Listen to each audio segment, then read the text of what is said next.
The Radio Memories Network is brought to you in part by Liberated Syndication, podcast publishing made easy, libsyn.com. That's libsyn.com.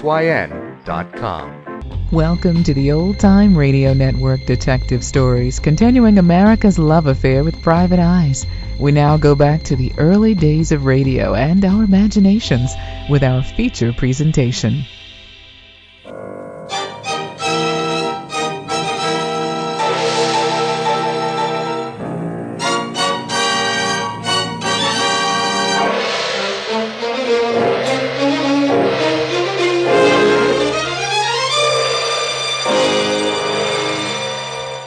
Presenting Orson Welles as the Third Man.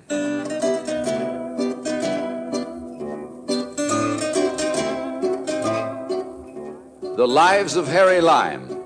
The fabulous stories of the immortal character originally created in the motion picture The Third Man, with zither music by Anton Kara. That was the shot that killed Harry Lime. He died in a sewer beneath Vienna. As those of you know who saw the movie The Third Man. Yes, that was the end of Harry Lime. But it was not the beginning. Harry Lime had many lives, and I can recount all of them. How do I know? It's very simple. Because my name is Harry Lime.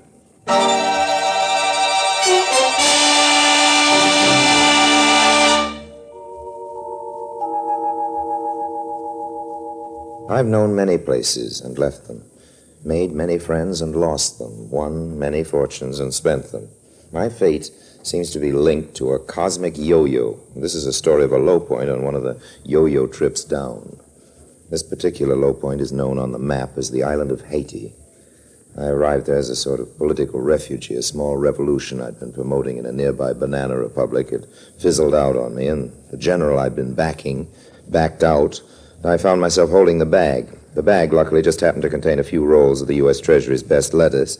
So when I descended on Haiti, I did it with style. Then, after a while, I spent the style. Don't let anybody tell you about the easy life on these tropical islands. You need dough in paradise, too. Of course, I still had my friends among the natives, but even they had become devoted students of the Rubaiyats. That is, they took the cash and let the credit go.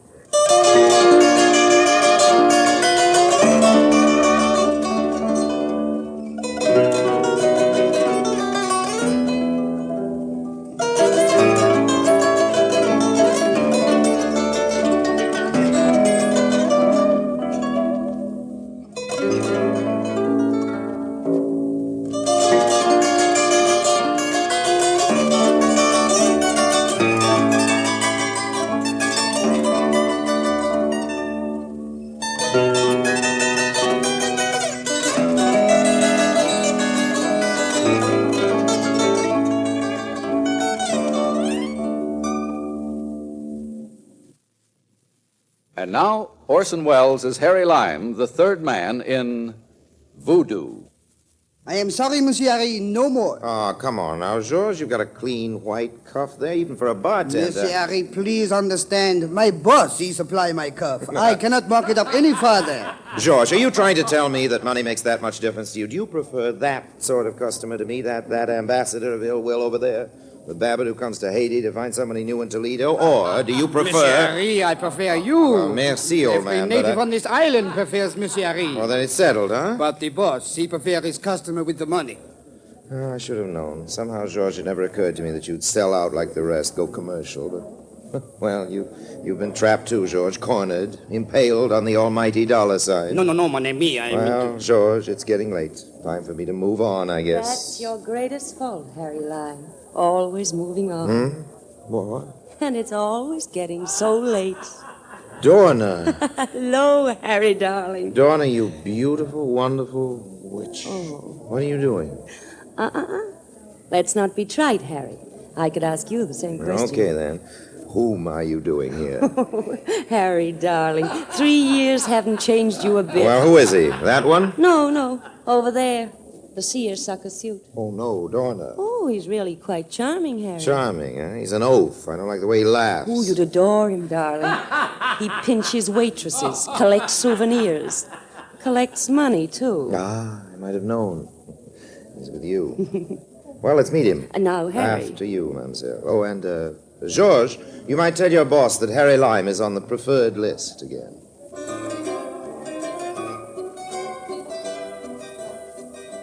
I spent several pleasant moments following Dorna to the booth. As she snaked her way adroitly between the tables, it was difficult for me to focus my attention on her. Mark. Mark, in this case, was fat and perspiring. Of course, he was bald. His contributions to the aromas of the cafe were generous. His cigar, his perspiration, and his money. Sam? Huh? Oh, hiya, baby. I was just going to send out a searching party for you. Sam, I'd like you to meet an old friend of mine, Harry Lime. Sam talking. Oh, very happy to meet you, Mr. Torkin. Oh, sit down, sit down. Any friend of Dorna's is a friend of mine. Well, within reason, of course. Very good. You from the States too, Larry? Harry, Sam. Harry Lime. Huh? Oh, yeah, Harry. What part of the States you from? I'm from Toledo. Toledo. Yes. One of my plants is in Toledo. A drink. Here, have a drink. Waiter, bring my friend a drink. Toledo, eh? Great little town. Yes, Toledo. sir. Of course, to me, any town's a great town as long as business is good. That's right. Hey, you know, Lime, this is my first vacation in 18 years. 18 years. Can you imagine that? He gabbled. For eternities, he gabbled. Dorna was obviously amused by my boredom, but my patience, as always, had a price. Torkin kept gabbling till I almost considered reducing that price, and then he gave me my cue. Sure is hot in these parts. Well, baby, come on, let's go out of this dump and find some souvenirs. Oh, Sam, not again. Now, what sort of souvenirs are you looking for, Mr. Torkin? Oh, I don't know. The souvenirs souvenirs, ain't they? Now, come on, beautiful, let's... Souvenirs can be more than souvenirs, Mr. Torkin. No, Lime, what kind of talk is that? No, look, Mr. Torkin, you're a man of taste and means. Hey, a sales pitch. Hey, what are you selling, Lime? Yes, Harry, what are you selling? Selling, I'm selling nothing but plain, ordinary common sense. It's at a premium on this island, Mr. Torkin. Yeah? I'll let him finish, Let me tell you Sam. about Haiti, both of you. This island is steeped in sentiment, not our kind, not the lace-trimmed sort of thing. Sentiment here is a wild, untamed, primitive love, a sense of possession that defies the laws of man and nature. Now, listen to those drums, Torkin. Listen. They're telling you the secrets of Haiti. Huh? Do you understand them, Harry? As much as any civilized man is permitted to, Oh, Torkin. that's that voodoo stuff, ain't it? Well, they're not stuffed, Torkin. Those drums are calling to the voodoo gods to smile upon the wedding of a native man and his beloved. The wedding rites are just beginning. They'll continue till dawn. It's the wedding of Fancy and Grigri. Who? Fancy works as a waiter in a hotel here in town. His father got in a jam once with a planter, and I just happened to save his neck. That counts for something here in Haiti. Oh, that reminds me. If you'll excuse me. Hey, where you going? I'm going to the wedding. You're going up there? Oh, take us with you. Well, I wish I could, Dorna, but, well, Hey, wait a minute now. Sit down. Now, what about all this sentiment and souvenirs and all? Well, all right. Look. Haiti is crawling with priceless relics, anthropological prizes, historical symbols. They bring fantastic prices from any museum in the States. Oh, where do they sell them? Now, they're not selling them, Torkin. You've got to know the island. You've got to know the people to find them. Well, how come they're worth so much? Sentiment, old man, sentiment. The Voodoo brand. The natives protect their sacred symbols with their lives. Now, of course, they're the raw materials. Huh? Little sentimental trinkets, diamonds, rubies, sapphires, miscellaneous baubles. The kind of sentiment we understand. Oh, I love souvenirs like that. Uh-huh. Well, okay, Lime. I guess you can get me one of them baubles. Yes, that's possibly. Now, what's your deal? Well, first, let me find a suitable trinket. Time enough then to bargain. For now, Mr. Torkin, a small retainer will do. Huh? Oh, yeah, well, how much? Oh, as you wish. But, as those drums would tell you, sentiment comes high in Haiti.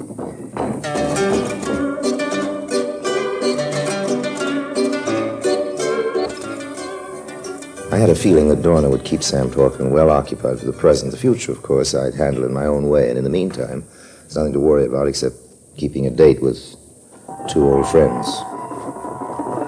I found my friends in the clearing, Fancy and Grigri, the head of the ceremonial party in a place of honor, as befitted them.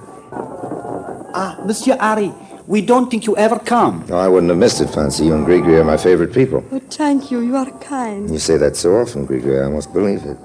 Seriously, I wish you both much happiness. Merci. We will be happy always when we have friends like Harry Lime. You have done so much for us. Our family, we cannot forget you. Fancy, old man, you go far with a wife like this. She says all the right things.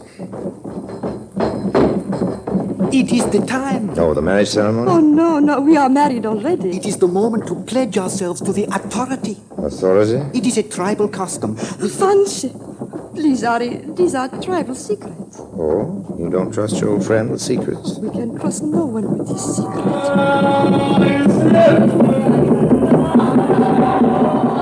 Fancy, what's happening? What's that? It is the authority, the scepter, the sacred scepter of Henri Christophe.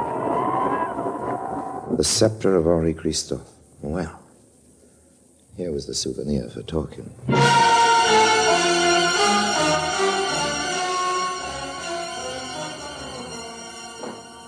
All right, Lime, all right. Who is this Henri Christophe? Talking. You mean to say you never heard of him? Nah. Christophe was, well, he was the George Washington of Haiti. Oh, every two-bit country's got its own Washington. Get me Washington scepter, and I'm interested. Listen, old man. Christophe started life as a slave. He became Haiti's most powerful ruler. At one point in his regime, talking, he stood off the combined armies of France and England with 2,000 men. On the north end of this island, old man, up near Le Cap. Huh? Le Cap, Cap-Tien. Tremendous fortress high on the hill above the jungle. You've seen it, haven't you? Well, how could I miss it? It's big enough. One of the biggest. Washington didn't build that, talking. Christophe did. So what? He didn't just order it built. He planned it, designed it, supervised the work, dug rocks out of the mountains with his bare hands. You're a self-made man, Torkin. That ought to appeal to you. What about the scepter, Lime? Look, old man. Henri Christophe is a landlocked saint to these people, an all-powerful earth god. While he lived, his scepter was his symbol of strength and wealth. Being king in those days was a profitable business, old man. Christophe had more jewels in that scepter than Dorna has curves. Then there was a revolt here in Haiti, and Christophe was found dead, but the scepter was gone. For over 100 years, its whereabouts have been kept secret. I know the secret, Torkin. I can get it for you. Yeah? How? It's my business. Your business is to make it worth my while. Okay, Lime. How much this time? Oh, plenty, old man.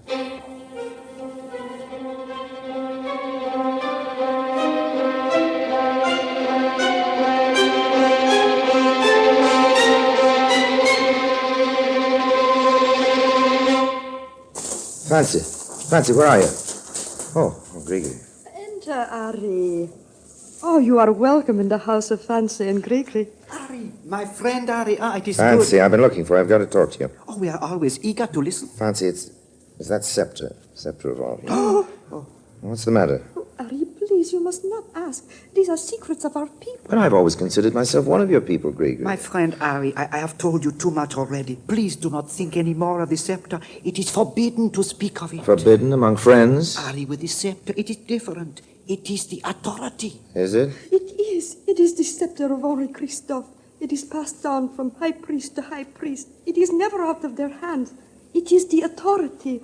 Oh, that is enough to know. Please, ask no more. Gregory, would I ask if it weren't important? No, Ari, please. I've got to know more about it, Gregory. Fancy, you understand, don't you? Gregory. Oh, don't make him say more, Ari, please. Don't make him say more. Please. Please, please.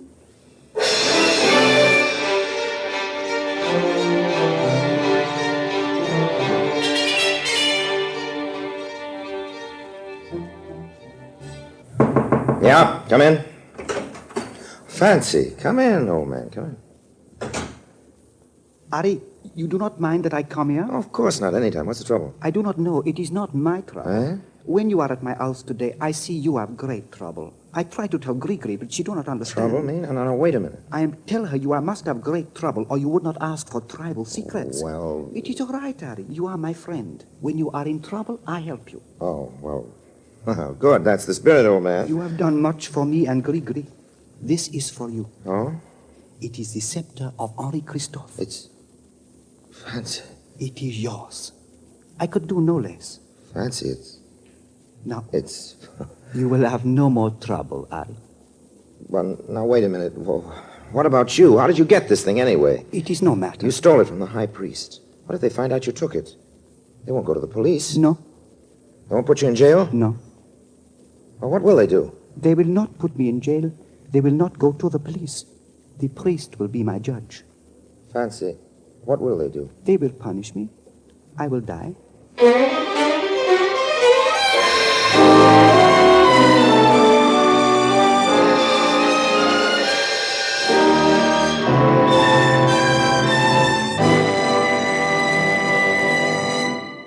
Orson Welles returns in just a moment as the third man.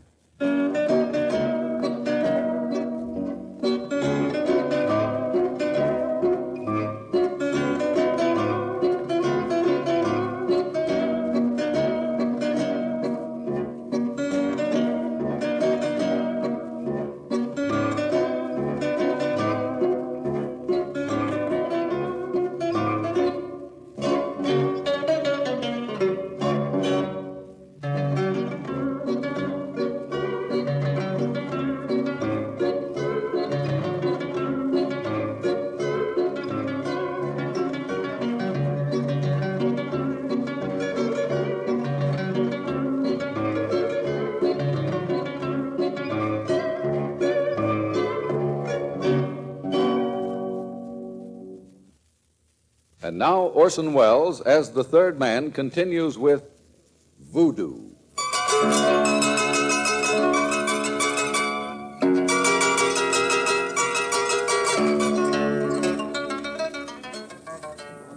Had I known a man like Fancy earlier in my life, my ideas about all men might just possibly be a little different today. Here was the truest kind of friend. True in the real sense of the word true. He was staking his life, literally. Staking his life on his faith in Harry Lime. If I rejected his offer of the sacred scepter, I'd have shattered his faith in me. Fancy lived by his faith in his friends. And I did need the scepter. As for friends, well, there are many kinds of friendship. Harry, tell the truth. Oh, sure. Donna, my love, you're ravishing. Oh, no, not that. About the scepter. No. You got a cigarette? Here. Thanks. Is it really the scepter of Henri Christophe? Think Sam will buy it? Why not? Why is it so valuable? Historical significance, cluster of rubies, big fat sapphire in the middle. Harry. What's it really worth? Oh, 20,000, maybe 25. Move the ashtray over. Bet Talkin would give me 35,000 for it. Think so? I'm prettier than you. Right. But I have Christophe's scepter. Oh, but darling, if you let me peddle it to Talkin... Donna, my sweet, I lost you 3 years ago in Madagascar. The scepter might be a temptation if you leave me again. Oh, no. Never Now, mind that Harry. stuff. Never mind. Now, cut it off now. Oh, wouldn't 35,000 be nicer than 25? Then why don't you let me Donna, have the fact is, I don't have a scepter. What? Talking, bought it this morning. $50,000. Harry, you! You!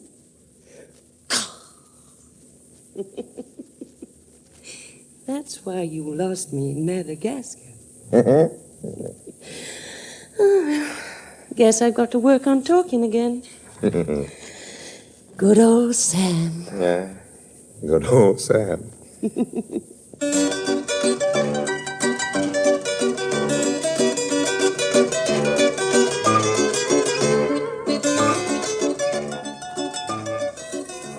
Somehow, good old Sam ran a bad second.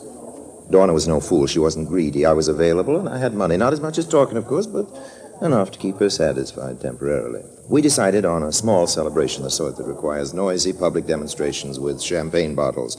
We went to a little cafe, and I rather enjoyed the impression I was making, particularly on Georges. Would you like me to put this on your bill, Monsieur Harry? Oh, certainly not, George. Certainly not. I wouldn't want to cause any undue strain or suffering for your employer. But, Monsieur... Never mind, George, old man. Here, this should cover the situation, I think. Oh, here's a little something for you. Thank you, Monsieur Harry. You are... Oh, that... What's the matter? You will excuse me, Mr. Harry. I must go. Huh? I'm sorry, I must close the bar. Close the bar at this time of night? Just a minute. The drums, Monsieur Harry. You understand, the drums. The drums? What? Why, George. It's the death drums.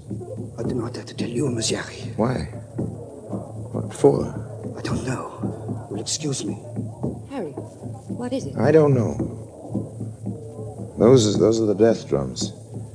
They mean someone's dead or dying. going to die. Going to die? Who? I don't know. I have a hunch. I hope I'm wrong. Harry! Wait! Where are you going? Harry! Harry!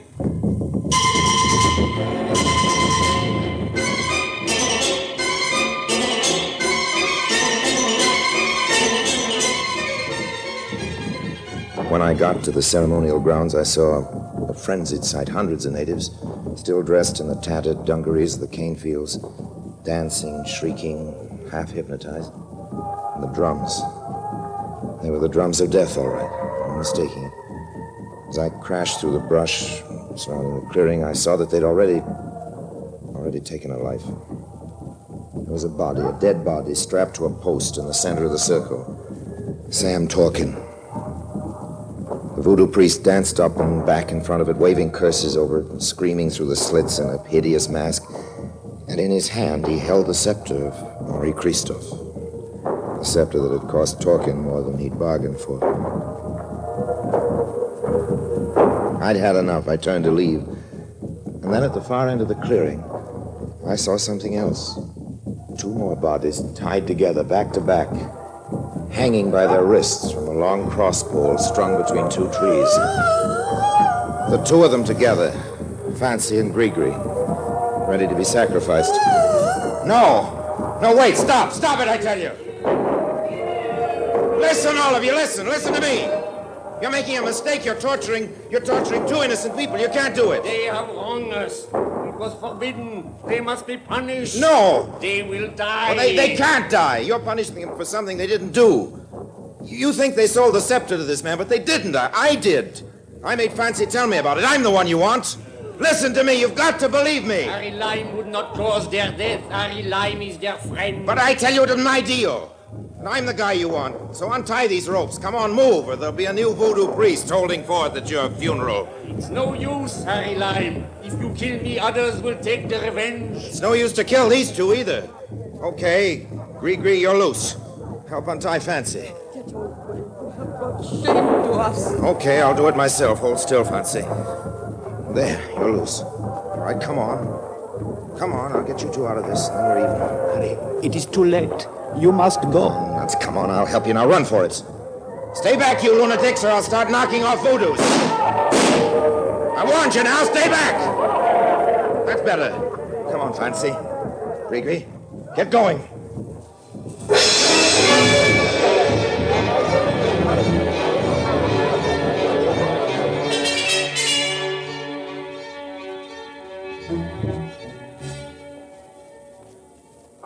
Well, there goes Haiti, Dorna. Another corner of the world chipped off. You'll be back, Harry. No. Fancy and Grigri are going to Cuba. And time people will learn the truth about me. Haiti's through with Harry Lime. You're really taking this seriously, aren't you? After my fashion. Guess I messed up your meal ticket, too, didn't I?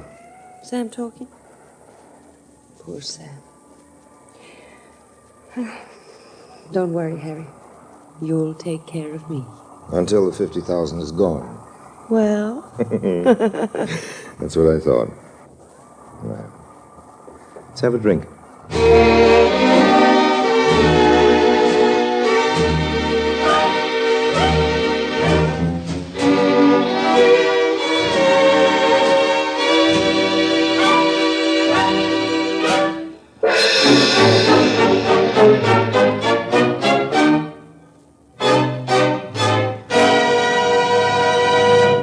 Harry Lime returns in just a moment.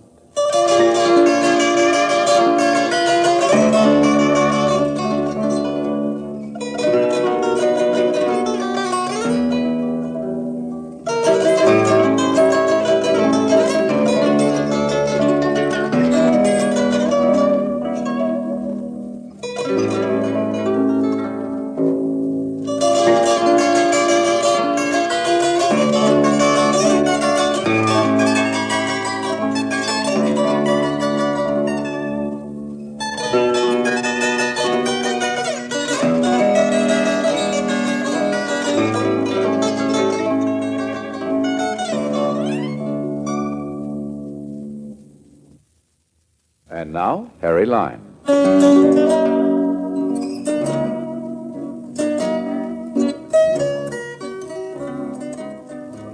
I know what you're saying. You're saying that wasn't Harry Lime at all. You're saying the noble hero that pulled off that fancy rescue party wasn't the third man. He was a couple of other guys. Just goes to show how I misjudged. Well, ask Fancy and Grigri, now happily keeping house in a suburb of Havana. They'll tell you it really was Harry Lime that got them out of that whole voodoo mess. Of course, they'll also remind you that I got them into it. And they might possibly mention that as the three of us dashed off into the jungle, I paused just long enough to borrow that scepter back from the high priest. Got a nice price for it, too, from a collector in Brussels. But that's another story. So long now, and if anybody should run into Dorna anywhere, in Timbuktu, for example, or the Store Club, give her my love. And remind her she owes me about 15,000 hard-earned American bucks, which seem to have slipped out of a hole in my pocket or something. No hard feelings, of course, but if you get a choice between voodoo, hoodoo, and little Dorna, I hope you'll know what to do about it. Take the voodoo every time.